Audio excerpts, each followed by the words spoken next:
ఇప్పుడు అసలు అదానీ మీద విద్యుత్ కొనుగోళ్ల విషయంలో కొన్ని అభియోగాలు వస్తున్నటువంటి నేపథ్యంలో దాంట్లో జగన్మోహన్ రెడ్డి పేరు కూడా వినపడుతూ ఉంది. అసలు ఏంటి సార్ నిజంగా విద్యుత్ కొనుగోళ్ల విషయంలో ఏం జరిగింది? ఎందుకు అమెరికా ఇప్పుడు అదానీ మీద అభియోగాలు మోపుతుంది అంటే ఏం చెప్తారు? ఏం జరిగిందో నాకు తెలియదు సార్, కానీ ఏం జరిగి ఉంటుందో ఊహించడం ప్రతి ఒక్కళ్ళకి సాధ్యమే. సార్, ఈ దేశంలో విద్యుత్ కొనుగోలు ఒప్పందాలు కానీ పెద్ద పెద్ద కాంట్రాక్టులు ప్రాజెక్టులు కానీ డబ్బులు చెల్లించకుండా లంచాలు ఇవ్వకుండా జరుగుతాయని ఎవరన్నా అనుకుంటే మనం నిన్న పుట్టినట్లు లెక్క. ఓకే, మనందరికీ తెలుసు ఏ పార్టీ అయినా సరే వ్యక్తులు నిజాయితీపరులు ఉండొచ్చు. నరేంద్ర మోదీ గారు వ్యక్తిగతంగా ఆయనకు ఎవరు అవినీతి అంటగట్లేరు.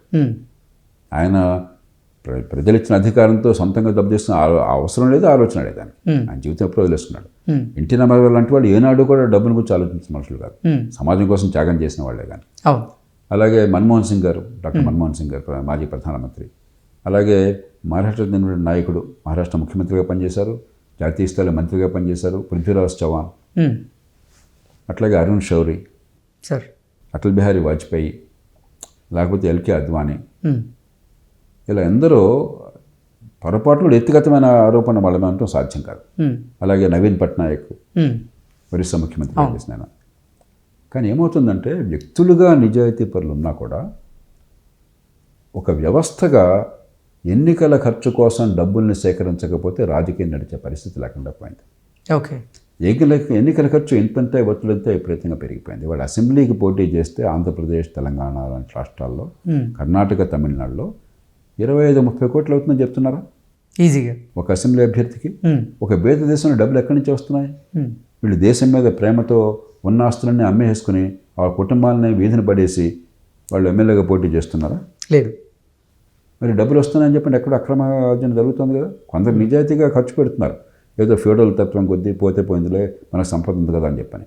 వాళ్ళు కూడా కొంతకాలం బాగా తిరిగి వెళ్ళిపోతున్నారు, ఇక మేము నడపలేం, ఇది ఈ పద్ధతి మాకు కొనసాగదని చెప్పని. కాబట్టి ఏదో రకంగా అక్రమ సంపాదన లేకుండా, ప్రభుత్వాలు ఇలాంటి విషయాలు డబ్బులు చేసుకోకుండా రాజకీయం నడిచే పరిస్థితి లేకుండా పోయింది. కాబట్టి వ్యక్తులుగా నిజాయితీ పరులు కొందరు ఉన్నారు. రెండోది సందట్లో సడేమే అని చెప్పని కొందరు చాలా ఇక విపరీతమైన డబ్బు మీద ఆశ ఉన్నవాళ్ళు అధికారం అడ్డుపెట్టుకుని వేల కోట్లు అదే పనిగా సంపాదించడమే, తినడమే పని బకాసురులాగా రెండూ ఉన్నాయి. కాబట్టి ఈ కేసులో ఏం జరిగిందో సాక్ష్యాలు నా దగ్గర లేవు, నేను చెప్పలేను. ఓకే, కానీ ఏం జరిగి ఉంటుందో, ఇలాంటి కేసులు ఏం జరుగుతుందో భారతదేశంలో ఆబాల గోపాలానికి తెలుసు. ఎగ్జాక్ట్లీ. అంటే దీంట్లో అవినీతి జరిగిందని అందరూ భావిస్తున్నప్పటికీ అసలు ఇప్పుడు అదానీని కేంద్ర ప్రభుత్వం వెనకేసుకొచ్చేటువంటి ప్రయత్నం చేస్తోంది.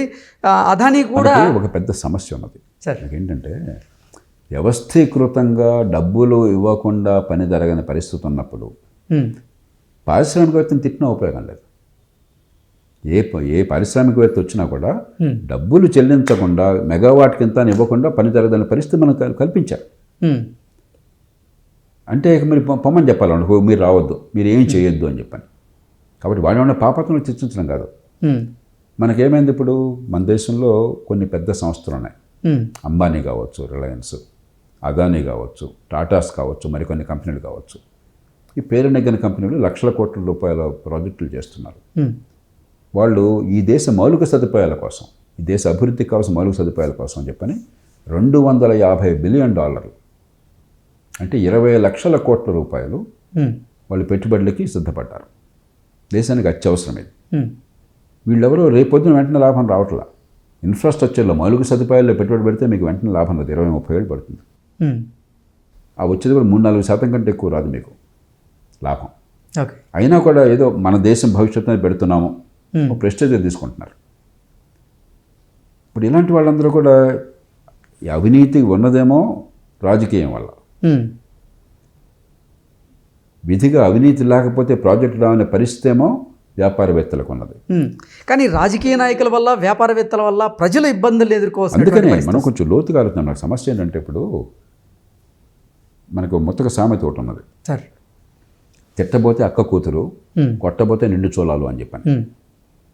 మౌనంగా ఉంటేనేమో అవినీతి ఎలాగ కొనసాగితే దేశానికి మంచిది కాదు, ప్రజలు నష్టపోతున్నారు, రాజకీయం ప్రజాస్వామ్యం పలచమవుతున్నాయి అని మొట్టమొదటి వాదిస్తున్నాను ఇది. అలాగని చెప్పని ఇష్టం వచ్చినట్టు కనుక ఇప్పుడు మనం చర్యలు తీసుకున్నట్టయితే, లోతుగా ఆలోచించి వ్యూహాత్మకంగా చేసుకోకపోయినట్టయితే రాష్ట్రంలో పెట్టుబడులు ఆగిపోతాయి. వీళ్ళ పెట్టుబడి పెట్టేవాళ్ళు ఎవరు లేరు. వీళ్ళని మనం బలవంతంగా లంచాలు మనం తీసుకున్నాం. ఆ లంచాల వాతావరణాన్ని తీసుకొచ్చి ఈ రాజకీయ వ్యవస్థ, పరిపాలనా వ్యవస్థ. కాబట్టి ఈవేళ నా దృష్టిలో 3 పనులు జరగాలి. సార్, ఒకటి, ఖచ్చితంగా మనకున్నటువంటి చట్టాలని, మనకున్నటువంటి వ్యవస్థల్ని పూర్తిగా ఉపయోగించి, అది సెబీ కావచ్చు, ప్రభుత్వాలు కావచ్చు, సిబిఐ జాతీయ స్థాయిలో కావచ్చు, రాష్ట్రాల్లో ఏసీబీలు కావచ్చు, గట్టిగా నేర పరిశోధన చేసి కఠిన చర్యలు తీసుకోమని చెప్పి ఒక స్పష్టమైన సంకేతాన్ని ఇవ్వాలి. దాన్ని అనుమానం లేదు. సరే, కోర్టులు ఏమవుతుందో కోర్టులు చూసుకుంటాయి. మన దేశంలో మర్డర్ చేస్తేనే కోర్టులో శిక్షలు పడవు. ఏమవుతుందో చూద్దాం. కానీ ప్రభుత్వం నుంచి ఒక సంకేతం కావాలి. లేకపోతే ఏమవుతుంది, ప్రపంచం నుంచి మనకు వచ్చే పెట్టుబడి లేకపోయే ప్రమాదం ఉన్నది. ఉదాహరణకి అదానీ విషయంలో మరి 2 రేటింగ్ ఏజెన్సీస్ రేటింగ్ తగ్గించేసినాయి. కాబట్టి వాళ్ళకి పెట్టుబడి చేయడం కష్టమవుతుంది. అలాగే టోటల్ ఎనర్జీస్ అని చెప్పని ఫ్రెంచ్ కంపెనీ వాళ్ళకి నుంచి పెట్టుబడులు పెట్టమని చెప్పన్నారు ఇండియాలో, అదానీ కంపెనీ. అలాగే కెన్యాలో అదానీలు చేస్తున్న 2 ప్రాజెక్టులు రద్దు చేస్తున్నట్టు ప్రకటించారు. కాబట్టి ఇప్పటికే నష్టం కనిపిస్తుంది. కాబట్టి మనం గట్టిగా కనుక చర్యలు తీసుకోకపోయినట్టయితే రేపొద్దున ఈ ప్రపంచం నుంచి పెట్టుబడులు రాకపోతే నష్టపోయేది మన దేశం. కాబట్టి కఠిన చర్యలు తీసుకోవాలి. ఇది కనిపించాలి ప్రపంచానికి. రెండోది, దీన్ని ఒక అవకాశంగా తీసుకుని ప్రధానమంత్రి మోదీ గారు జాతీయ స్థాయిలో పార్లమెంట్లో చట్టం, లోక్పాల్ చట్టం ఉన్నది. కానీ లోక్పాల్ చట్టం బలమైన చట్టం, మంచి చట్టం. దానిలో తుది రూపకల్పన చేసిన వాళ్ళు నేను ఒకడిని. జాతీయ స్థాయిలో న్యాయ కోవిదులతో కూర్చుని ఎలాంటి లోక్పాల్ చట్టం ఏర్పాట్లు కావాలో చూసి ఆనాడు ప్రభుత్వం దగ్గర తీసుకెళ్తే దాన్నే చట్టంగా చేశారు. కానీ దానికి వనరులు లేక, సరైనటువంటి బలాన్ని ఇవ్వక, ఇది రంగు, రుచి, వాసనలు అనే సంస్థగా అయిపోయింది. లోక్పాల్ ఎవరో మిమ్మల్ని అడిగితే మీరు చెప్పలేరు, నేను చెప్పలేను. ఏదో ఉన్నారు పేరు కాకుండా అంతే. అలా కాదు, దాన్ని బలోపేతం చేయాలి. లోక్పాల్ తీరునే రాష్ట్రాల్లో లోక్ ఆయుక్త కూడా అదే బలంతో, అంటే ప్రధానమంత్రి, ముఖ్యమంత్రి, ప్రతిపక్ష నాయకుడు, ప్రధాన న్యాయమూర్తి కలిసి ఏర్పాటు చేసేట్టుగా లోకాయుక్త నియామకం కావాలి, స్వతంత్ర ప్రతిపత్తి కలది. ఏసీబీ వాళ్ళ ఆధిపత్యంలోకి తీసుకురావాలి. సిబిఐని లోక్పాల్ ఆధిపత్యంలోకి పూర్తిగా తీసుకురావాలి. స్వతంత్రంగా ఈ పరిశోధనా సంస్థలు, నిఘా సంస్థలు, పరిశోధనా సంస్థలు, అవినీతి సంస్థలు పనిచేసేట్టుగా చట్టబద్ధంగా బలమైన ఏర్పాట్లు చేసి ప్రపంచానికి, దేశానికి ఒక సంకేతాన్ని ఇవ్వాలి. అయిందది అయిపోయింది ఇప్పటిదాకా. ఇక నుంచి అవినీతి అంటే ఖబర్దారని చెప్పని. మూడోది, ఈ మొత్తానికి కారణం ఎన్నికల్లో ఖర్చు, అక్రమ ఖర్చు. వాజ్పేయి గారు ఎప్పుడు అనేవాడు, ఏమైనా మనందరం ఒక అబద్ధంతో రాజకీయ జీవితాన్ని ప్రారంభిస్తున్నాము, ఎన్నికల్లో పరిమితి లోపలే ఖర్చు పెట్టామని చెప్పని అఫిడవిట్ రాస్తున్నాను నాతో సహా, అందరూ అబద్ధం ఆడుతున్నాం కదా అని చెప్పని. ఇప్పటికైనా కూడా మోదీ లాంటి బలమైనటువంటి ప్రధానమంత్రి, వ్యక్తిగతంగా నిజాయితీ ఉన్న ప్రధానమంత్రి, ఆయన గట్టిగా ఈ 2 చర్యలు తీసుకున్న తర్వాత అన్ని పార్టీలతో కూర్చుని ఎన్నికల్లో అక్రమ ఖర్చు తగ్గించే పద్ధతి ఏంటి చూద్దాం, ఎలా చేయాలని చెప్పని ఒక ఆలోచన మొదలెట్టాలి. ఏకాభిప్రాయం సాధించాలి. మార్గాలు ఉన్నాయి. కాబట్టి దీన్ని ఒక అవకాశంగా మలుచుకోవాలి. అంతేగాని ఏదో అదానిని కొట్టిపారేస్తే పరిష్కారం కాదు, అదాన్ని రక్షించుకుంటే పరిష్కారం కాదు. ఒక సంకేతాన్ని, బలమైన సంకేతాన్ని ప్రపంచానికి ఇవ్వాలి, దేశానికి ఇవ్వాలి. బలమైనటువంటి అవినీతి వ్యతిరేక యంత్రాంగం కోసం ఎప్పుడైనా ఏర్పాట్లు చేయాలి. దీర్ఘకాలంలో అవినీతి ఆగిపోవడం కోసం చెప్పిన రాజకీయ సంస్కరణకు నడుము చుట్టాలి. ఓకే సార్, ప్రజాప్రతినిధి మీద ఉన్నటువంటి కేసులు త్వరితగతిన విచారణ చేయాలి అంటూ గతంలో సిజేఎస్ తీర్పిచ్చినటువంటి నేపథ్యంలో ఇప్పుడు జగన్మోహన్ రెడ్డి అక్రమాస్తుల కేసులో ఈరోజు సుప్రీంకోర్టు ఒక కీలకమైనటువంటి నిర్ణయం తీసుకుంది. ఇప్పటివరకు క్రింది కోర్టులో జరిగినటువంటి విచారణకు సంబంధించిన వివరాలన్నీ కూడా మాకు అందజేయండి అంటూ సుప్రీంకోర్టు ఆదేశాలు జారీ చేసినటువంటి నేపథ్యంలో ఏంటి సార్ ఈ కేసులో ఏమయ్యే అవకాశం ఉందంటారు? కోర్టులో ఏమవుతుందో చెప్పేంత అనుభవం లేదు నాకు, విషయం తెలియదు. కానీ మీరు అన్నట్టుగా ముఖ్యంగా అవినీతి కేసులు కానీ, ప్రజాప్రతినిధుల మీద కేసులు కానీ వేగంగా నిర్ణయం కాకుండా, న్యాయంగా నిర్ణయం కాకుండా, అక్కడ రుజువైనటువంటి కఠిన శిక్షలు పడకుండా, ముఖ్యంగా ఆస్తులు మొత్తం జప్తు చేయాలి. వాళ్ళ ఆస్తులు మొత్తం పోవాలి. కేవలం అవినీతి వల్ల పొందినటువంటి 1 కోటి 2 కోట్ల రూపాయలు అలా చూస్తే 2 కోట్లు కాదు, మొత్తం ఆస్తంతా పోయి ఏర్పాటు చేయకుండా ఈ దేశంలో అవినీతి తగ్గదు. ఇక్కడ ఈ విషయంలో ఈ పరిశోధనా సంస్థలు, ఏసీబీ లాంటి సంస్థలు చాలా పేలవంగా పనిచేస్తున్నాయి. సిబిఐ లాంటి సంస్థలు, మరి కోర్టులు చాలా పేలవంగా నడుస్తున్నాయి. ఇదివరకే కబుర్లు చెప్తున్నాను తప్ప 2G స్పెక్ట్రమ్ అంత గొడవ జరిగింది, రాద్ధాంతం జరిగింది. ఒక్కళ్ళకి జైలు శిక్ష పడలేదే భారతదేశంలో. అవును, ఆ జైళ్ళకి పోయిన వాళ్ళు కూడా తాత్కాలికంగా జైలు అరెస్ట్ అయిన వాళ్ళు బెయిల్ లేకుండా కొంతకాలం ఉన్నా కూడా పెద్ద హీరోల్లాగా చేతులు ఊపుతూ బయటకు వచ్చి మళ్ళీ తర్వాత ఎన్నికైనారే అంటే ఏ సంకేతాన్ని ఇస్తున్నాం మనం? అవినీతికి శిక్ష పడదు భారతదేశంలో అని చెప్పాను. దీని నుంచి మార్పు కావాలి.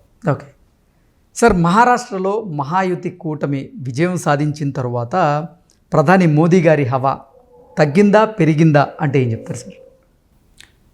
నాకు పెద్దగా తెలియదు, కానీ ఇప్పుడు ఆయన బీజేపీకి తిరుగులేని నాయకుడు అయినప్పుడు, ఉమ్, ఈ దేశంలో అపారమైన జనాదరణ ఉన్న నాయకుడు అయినప్పుడు 2024 లోక్సభ ఎన్నికల్లో కొంత వివిధ కారణాల వల్ల ఆ పార్టీ ప్రభావం, ఆయన ప్రభావం తగ్గినా కూడా ఇవాళ ఒక అతి కీలకమైన రాష్ట్రం, దేశంలో అతిపెద్ద ఆర్థిక వ్యవస్థ ఉన్న రాష్ట్రం. అవును. మరి ఆ రాష్ట్రంలో ఇంత గట్టిగా గెలవడం అనేది కొంత ఆత్మవిశ్వాసాన్ని పెంచుతుంది కదా, నన్ను అనుమానం లేదు. అంటే ఏక్నాథ్ షిండే వల్లే మహారాష్ట్ర ప్రజలు సరే, ఇక మహాయతి కూటమికి పట్టం కట్టారండి. లోకల్ గొడవలు మనకు తెలియవు. ఓకే, మనకు తెలిసింది ఏంటంటే వాళ్ళిద్దరు కలిసి పోటీ చేశారు, సరే. బ్రహ్మాండమైన మద్దతుతో నెగ్గారు, లోక్సభ ఎన్నికల్లో దెబ్బతిన్నారు, ఉమ్, ఈవేళ పూర్తిగా దాన్ని పూడ్చుకోగలిగారు. మరి ఇంగ్లీష్లో ఒక సామెత ఉన్నది, సరే.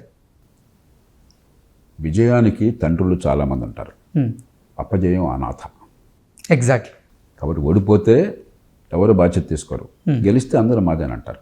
ఉమ్, కానీ ఎప్పుడైనా సరే గెలుపు సాధించాలంటే ఒక కుటుంబంలో కానీ, ఒక కంపెనీలో కానీ, ఒక రాష్ట్రంలో కానీ, దేశంలో కానీ అందరూ కలిసి వారి తల ఒక చేయి వేస్తేనే గెలుపు సాధ్యమవుతుంది. Okay, okay sir, thank you so much అండి.